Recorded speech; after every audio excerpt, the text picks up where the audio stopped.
आईले आपल्या पदी बैसविले. ऋषीला राग आलेला आहे बाबा. रागाच्या भरात राग येतो बाबा. तुम्ही माझ्या वडिलांसारखे जांभून तर म्हणजे तुम्हाला असं बोट म्हणून नाही बरं का. म्हणजे थोडा फवारा मारा लागतोय बरं का. तुम्ही म्हणतात कसं आहे आम्हाला इकडे रोज यावं लागतं इकडे जावं म्हणतात असं का तुम्ही बघू का असं आहे बाबा. असं चिंतन आहे बरं का. म्हणून अरे ते राजा माझ्या भगवंताचं चिंतन करू लागलेलं आहे. तर ऋषीला राग आला. रागाच्या भरात कोणता शाप दिला. परमा कृपाळ वागस्ती शाप बदला की कृपा मूर्ती. साधू सच्चनी गर्वोन्मत्ती गर्वत प्राप्ती पावसी. अरे बाबा त्या ठिकाणी साधू म्हणजे तू अगस्ती मुनी परम पावन आहे सगळं आहे. अरे सगळं आहे पण शाप दिला म्हणले बाबा तू सज्जन आहे चांगला आहे पण तुला गर्व आहे. म्हणून बाबा गर्व जर ठेवायचा असला तिथे ते दूर येऊच नका ना. ते म्हणतात तुला सांगायला आणि रामायण सांगता एकगटी महाराज बरं का. नाना गाय चरे डोंगरीन चित्ता शिवाचे डोंगरामध्ये गाय चरती पण वासराकडे चित्त असतं तिचं. तसं आपण कुठेही बसा काय करा.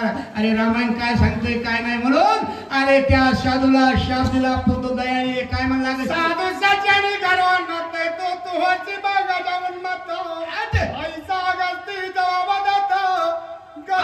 शाप दिलेला आहे. तू या ठिकाणी समजा राजा आहे पण तू या ठिकाणी साधू संतांचा अपमान केलेला आहे म्हणला नाही म्हणून तो गज म्हणजे हत्ती होती शाप दिला. शाप दिलेला त्याला की तू आतापर्यंत काय कर बाबा असा शाप दिलेला होता. ती कथा एकनाथ महाराज तुम्हा मला या ठिकाणी सांगू लागलेली आहे. तर बोला.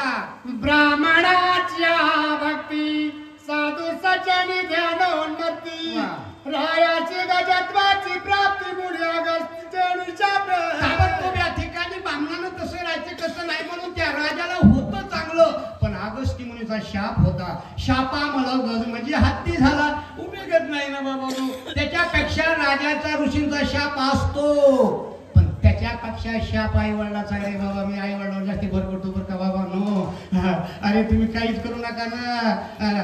काहीच करायची गरज नाही. फक्त जाता जाता अरे अर्ध्या रातचं या अर्ध्या रातचं माता मावळ्यांना तुम्हाला सांगतो अर्ध्या रातचं या ठिकाणी आपण गेलो तर निस्त्या आई असती ढाबला झोपलेली निस्त्या पावलावर आई होती. आला माझा वाघ आला माझा जो आई म्हणते आई आणि घर म्हणते विचारा तिकडं त्याला विचारे मिळून आला कसा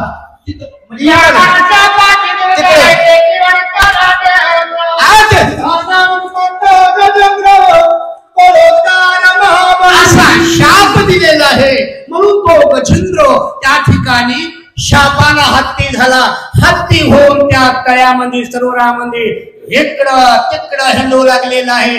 असा त्या ऋषीचा शाप केला आहे. आणि तीच कथा एकनाथ महाराज तुम्हाला आईची इंद्रजमनाची गती हो गंधर्वायाची रीती ब्रह्माच्या पाचेने प्राप्त नक्रत्व स्थिती त्या समजा इंद्रधुम्न म्हणजे तो राजा इंद्राची बरं का. त्या राजाचं नाव होतं धुम्न. अशी गती झालेली आहे. म्हणून माणसानं काहीच करू नका. फक्त आपलं ध्यान आणि आपलं देवदेव. अरे बाबा साधू संत सहज मी एकच मिनिट घेतो तुम्हाला. मी सांगा वाकड कथा सांगायला नाही तर बरं का डुलून सांगता येत नाही मला. सजनावर धडक योजना नाही ते बंद केल्या सरकारनं धडक योजना माझे भी धडक आहे. सहज आम्ही या ठिकाणी परळीला गेलो. परळीला बरं का. परळीला गेल्यानंतर परळीला तिथंच महिलांचं सत्ता आम्ही शक्ती होती दिवसा शक्ती आहे. तिथं गेल्यानंतर आम्ही गेलो. 5 महिला नेमल्या होत्या सजनावर. 5 महिना 5 एकीनं पाय धुवायचे एकीनं गण लावायचा एकीनं साखर एकीनं हातात एकीनं ओवाळायचं. जी ओवळ आली ती मला हसवाला. मी हसलो. मला म्हणजे शिले भाऊ हसला बोलले. मी म्हणला अखा मला आनंद झालेला आहे. तुम्ही आज इतकं म्हणले या ठिकाणी धर्म जागवतात आणि तुम्ही इतका आज आमची व्यवस्था साधू संतांची केली. म्हणजे तसं नाही व शिले भाऊ म्हणजे माझ्या वाचक आणि सूचक भावांचा पाय पुस्तक घसरून म्हणून आमची पूजा आहे.